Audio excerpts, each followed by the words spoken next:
Kita tidak bisa seenaknya dalam hidup kita. Mau ini sikat, mau itu hajar. Pokoknya yang penting hidupku menurut aku. No, no, no, no. Kematian menyadarkan kita bahwa hidupmu harus diatur oleh Tuhan, sejalan dengan kehendak Tuhan. Shalom Bapak Ibu yang terkasih. Saya Pastor Eko Wahyu, Ordo Salib Suci. Saya sedang berada di makam para krosier yang sudah dipanggil oleh Tuhan. Tempatnya tenang, karena kalau orang meninggal nggak boleh diganggu, rame nanti keluar dia. Jadi tempat ini begitu tenang, begitu indah. Inilah tanda penghormatan kita terhadap saudara-saudari kita, saudara-saudara kita, bukan saudara-saudari. OSC itu hanya laki semuanya yang sudah berkarya dan tinggal sebagai anggota Ordo Salib Suci. Tentunya Anda tahu toh, hal yang paling berat dalam kehidupan adalah apa? Ditinggalkan oleh orang yang disayang. Itulah kedukaan yang paling mendalam.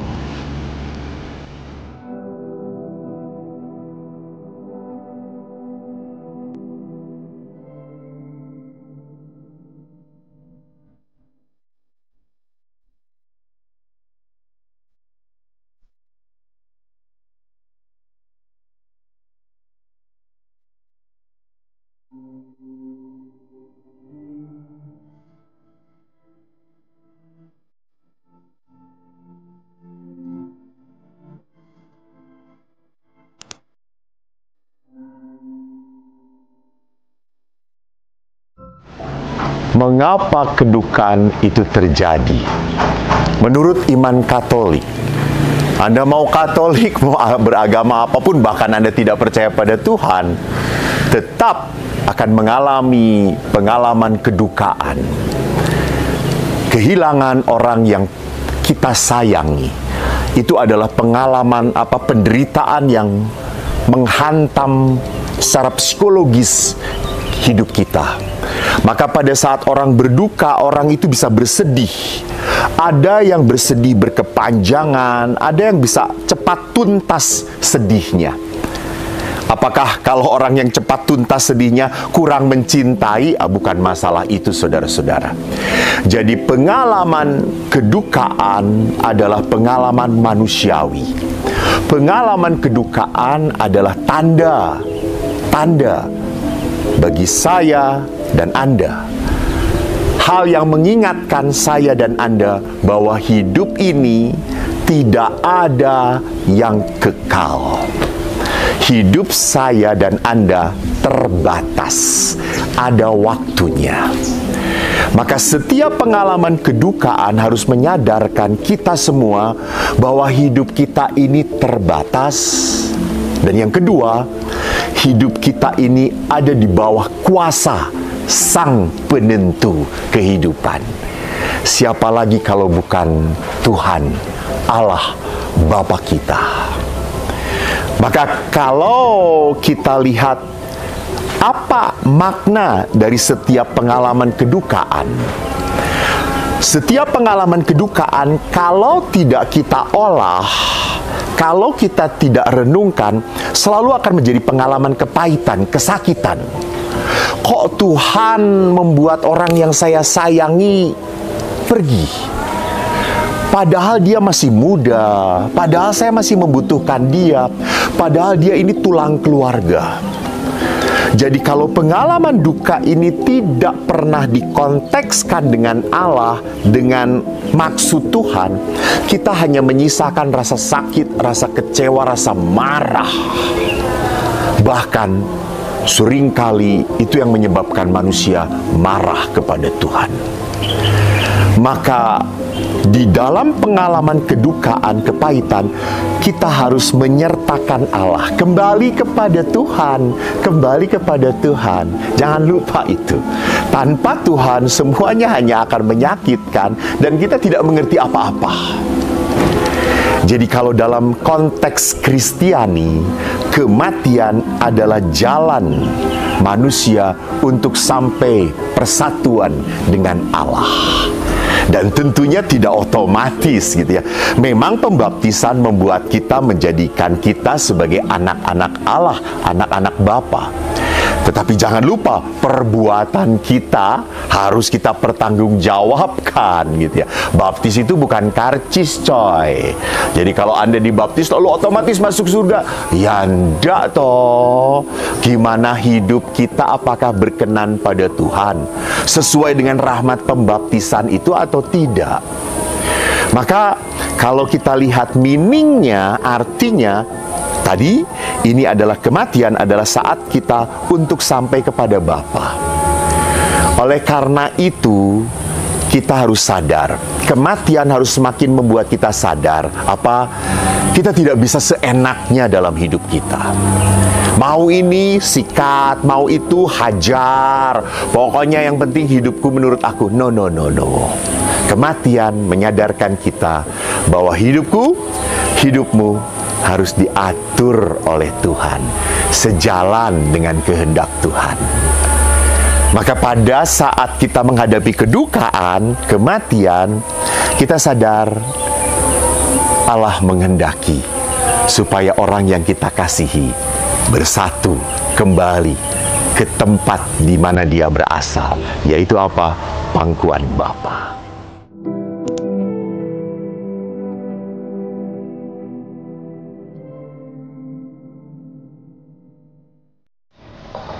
Ya, kita harus ingat pada saat kita menghadapi peristiwa kematian, ada dua sasaran yang harus kita targetkan. Kita harus berdoa bagi jiwa yang berpulang. Maka kita mendoakan. Karena apa? Karena kematian tidak pernah membuat hubungan cinta kita terpisah, tetapi hubungan kasih masih berjalan. Dan hubungan kasih yang begitu mendalam kepada orang-orang yang meninggal adalah lewat doa. Itu tanda cinta kita. Maka kalau kita ada peristiwa misa requiem, kita mendoakan jiwa orang beriman. Tetapi juga kita harus mendampingi orang yang bersedih, berduka. Kenapa? Karena ini tadi pengalaman yang sangat menyakitkan bagi dia. Oleh karena itu, pastoral care di dalam gereja Katolik adalah penting sekali. Mendampingi orang yang berduka. Bukan dengan nasihat, biarkan dia bercerita tentang pengalaman dia dengan orang yang dia sayangi. Biarkan ia mengungkapkan rasa sakit, rasa sedih, rasa kecewanya. Biar dia menangis. Take time to mourn. Ambil waktu untuk berduka. Jangan sampai sendirian, karena kalau dia pada saat berduka dia sendirian, dia akan mengalami pengalaman kesepian. Saya tidak punya orang yang peduli pada saya. Justru kehadiran pastoral care adalah tanda kehadiran Allah menemani penderitaan mereka. Jadi begitu amat penting sekali di saat orang berduka, kita harus hadir di tengah-tengah mereka. Itu untuk menunjukkan bahwa kamu tidak sendirian. Kamu tidak sedih sendirian. Kami pun ikut merasakan apa yang engkau alami. Kami pun ikut bersama-sama engkau, supaya engkau bisa apa? Bisa melepaskan, letting go. Karena ini yang paling berat. Gitu. Saya selalu ingin menggenggam. Saya selalu ingin punya masih banyak waktu dengan orang yang saya sayang ini. Saya belum puas. Saya belum sempat minta maaf. Saya belum sempat melayani dia. Saya belum sempat berbuat baik pada dia. Itu hal yang selalu menggelayuti. Sehingga orang-orang yang kehilangan ini harus didampingi supaya dia bisa melepaskan. Maaf, ini bukan berarti tanda dia tidak mencintai, bukan. Tahu batas. bahwa ada batasnya, perjumpaan fisik sudah tidak memungkinkan kembali. Oleh karena itu, saya harus mendampingi, pastoral care mendampingi orang-orang ini supaya bisa melepaskan, merelakan. Memang dengan tetesan air mata, memang dengan kesedihan, sangat manusiawi. Tetapi pada saat didampingi, akhirnya muncul kembali apa? Harapan hidup. Akhirnya muncul kembali semangat hidup. Gitu. Karena kalau orang tidak didampingi pada saat dia kehilangan orang yang dikasih, bisa terjadi dia akan drop down dan kehilangan harapan, kehilangan arti kehidupan lagi. Mau apa saya hidup kalau orang yang saya sayangi saja sudah tidak ada? Nah, itu orang ini sudah kehilangan semangat hidup, kehilangan arti hidup dia, karena orang yang sangat berarti sudah tidak ada bagi dia. Maka pendampingan itu adalah hal yang paling utama. Dan syukur kepada Allah, gereja selalu menghadirkan sosok-sosok, entah itu imam, entah itu suster, entah itu para pelayan gereja, entah itu saudara-saudarimu atau warga lingkunganmu, untuk menguatkan engkau, untuk kembali mengatakan, oke, ayo kita hidup kembali. Ayo kita berjalan bersama kembali. Kau tetap dicintai Tuhan, walaupun kau kehilangan orang yang Anda sayangi.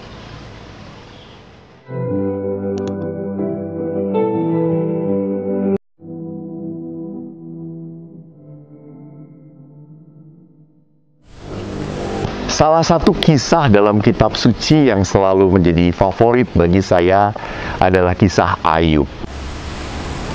Orang yang begitu sejahtera, punya harta banyak, punya anak-anak banyak. Dan Anda tentunya tahu bagaimana kisahnya. Semua yang dia miliki habis. Bahkan Ayub pun kena penyakit bara. Oleh teman-temannya, Ayub disarankan, kamu harus marah pada Tuhan. Engkau mungkin berdosa, maka kau menderita. Tidak, Ayub tidak memarahi Tuhan. Yang menarik, dalam satu ayat, ayatnya berapa ya Anda cari sendiri ya. Aku ndak hafal maklum, otakku didengkul. Cari sendiri, saya ngomong nanti cari sendiri. Ayub berkata, Tuhan yang memberi, Tuhan yang mengambil, terpujilah nama Tuhan. Dan dalam segala hal itu, Ayub tidak menyalahkan Tuhan. Menarik saudara-saudariku. Jadi, Ayub tahu diri. Dia bukan yang mempunyai kehidupan. Nah, dia bukan yang mempunyai anak-anak dia. Dia bukan yang mempunyai harta dia. Dan. Tuhan. Maka pada saat Anda kehilangan iman, Anda putus asa, Anda merasa hancur, mohon maaf, saudara-saudariku, berarti Anda tidak menetapkan hati Anda kepada Allah. Anda tidak menyadari bahwa kita ini berasal dari Allah, kita ini milik Allah, dan Allah yang mengatur hidup kita. Jadi kalau pengalaman kedukaan sampai membuat Anda hancur, sekali lagi, Anda berhenti hanya dalam penderitaan. Dan mohon maaf ya, jangan-jangan itu iblis yang hendak menghancurkan hidup, iman, kasih, dan pengharapan Anda. Jangan ikuti. Kesedihan memang akan selalu mengalir, tapi kalau sampai kesedihannya membuat iman, kasih, dan pengharapan hilang, maaf, itu sudah bukan karya Tuhan lagi. Itu karyanya setan, itu karyanya iblis. Saya harus berani melawan, jangan mengikuti kelemahan kita, gitu. Jangan mengikuti kesedihan kita. Jadi saudara-saudariku, di saat Anda kehilangan iman, harapan karena kematian, berserahlah kepada Tuhan. Tuhan, saya sedih. Tuhan, saya berduka. Tuhan, tambahkanlah imanku. Itu kata-kata yang dikatakan juga oleh para murid kepada Yesus. Katakan itu pada Allah, kepada Bapamu. Kalau Anda sampai tidak kuat, Tuhan, tambahkan, kuatkan imanku, agar aku dapat bangkit kembali. Tuhan memberkati.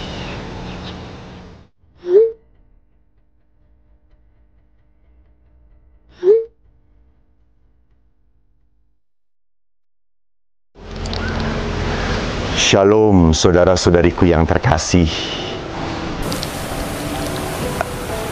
Tentunya satu saat Anda akan mengalami pengalaman yang menyakitkan, yang menyedihkan, yaitu kehilangan saudara, saudari, orang tua, anak meninggal. Anda bersedih, berduka, dan saking bersedihnya Anda suka bingung. Bagaimana mengurusnya? Apa yang harus saya lakukan? Bagaimana menghubungi imam? Mungkin tidak terpikirkan oleh Anda. Maka Anda jangan ragu dan jangan bingung. Di Keuskupan Agung Jakarta ada rumah duka Santo Carolus. Anda bisa menghubungi mereka. Mereka mempunyai gedung yang indah, yang mumpuni, yang layak, sehingga kita dapat memberikan penghormatan yang layak dan pantas bagi orang yang dikasihi di saat-saat terakhirnya.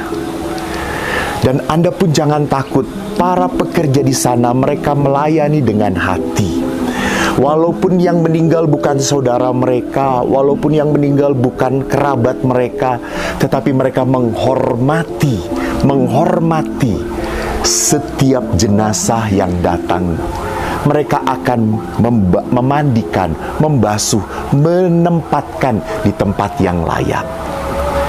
Maka kalau Anda juga bingung, lalu bagaimana kita harus mendoakan? Jangan ragu, jangan takut. Mereka sudah punya jaringan. Para pastor call, come, they will come. Jangan takut. Jadi saya kok nggak kenal pasturnya, saya susah cari pasturnya gitu. Mereka semua sibuk. Rumah duka Santo Carolus akan menyediakan, akan membantu Anda, sehingga Anda tidak gundah gulana, kebingungan kembali. Anda hadir, Anda biarkan diri Anda bersedih, semua akan ditata rapih oleh para pekarya di rumah duka Santo Carolus. Anda jangan bingung, wah rumah dukanya bagus sekali, saya tidak mampu, saya orang sederhana.